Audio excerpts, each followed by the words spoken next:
আসসালামু আলাইকুম। কুকিং হাউসে সবাইকে স্বাগতম জানাচ্ছি। পটলের খুবই মজাদার এবং টেস্টি একটি রেসিপি নিয়ে চলে এসেছি। আজকে রান্না করব শুটকি চিংড়ি দিয়ে পটল ভাজি। সাদা ভাতের সাথে এই পটল ভাজিটি খেতে খুবই টেস্টি হয়। খুবই সহজ এবং সিম্পল একটি রান্না, আশা করছি আপনাদের ভালো লাগবে। প্যানে পরিমাণ মতো করে তেল দিয়ে দেব। এখন এই তেলের মধ্যে দিয়ে দেব হাফ চা চামচ পরিমাণ আস্ত জিরা। আর দিয়ে দেব পেঁয়াজ কুচি, রসুন কুচি এবং কাঁচামরিচ। পেঁয়াজ রসুন একটু লাল লাল করে ভেজে নেব। এখন এর মধ্যে দিয়ে দেব শুটকি চিংড়ি। আমি এই শুটকি চিংড়িটা খুব ভালোভাবে ধুয়ে পরিষ্কার করে নিয়েছি। শুটকি চিংড়ির পরিবর্তে এখানে ফ্রেশ চিংড়ি দিয়েও এই ভাজিটি তৈরি করে নেওয়া যাবে।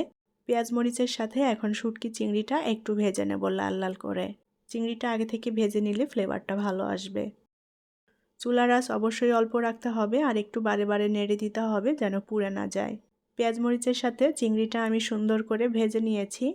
এখন এর মধ্যে দিয়ে দেব আগে থেকে কেটে রাখা পটল। আমি পটলের খোসা ছাড়িয়ে এরকম গোল চাকচাক করে কেটে নিয়েছি। পটলটা একটু পাতলা করে কেটে নিতে হবে। ভালোভাবে ধুয়ে পানি ঝরিয়ে নিয়েছি। লবণ দিয়ে দেব স্বাদ মতো। আর দিয়ে দেব হলুদের গুঁড়া। ভালোভাবে নেড়েচেড়ে এখন পটলটা ভেজে নেব। এখানে আর কোনো মশলা দেব না, এই মশলাতেই ভাজা হয়ে যাবে। চুলার আঁচ অল্প রেখে পটলটা ভেজে নিতে হবে। পটল থেকে যে পানিটা বের হবে এই পানিতেই পটলটা সুন্দর মতো সেদ্ধ হয়ে যাবে, আলাদা করে কোনো পানি দিতে হবে না। চুলার আঁচ অল্প রেখে ভেজে নেব আর বারে বারে একটু নেড়ে দিতে হবে যেন পুড়ে না যায়। সুন্দর করে নেড়ে চেড়ে আমি পটলটা ভেজে নিয়েছি। পটলটা একটু লাল লাল করে ভেজেছি। আর এই পটলটা একটু নরম মাখো মাখো করে ভেজে নিয়েছি, এতে করে খেতে খুবই টেস্টি এবং মজাদার হয়। শুটকি চিংড়ি দিয়ে পটল ভাজা রান্না করা হয়ে গিয়েছে। এখন এটা নামিয়ে পরিবেশন করব। সাদা ভাতের সাথে এই পটল ভাজিটা খেতে খুবই ভালো লাগে।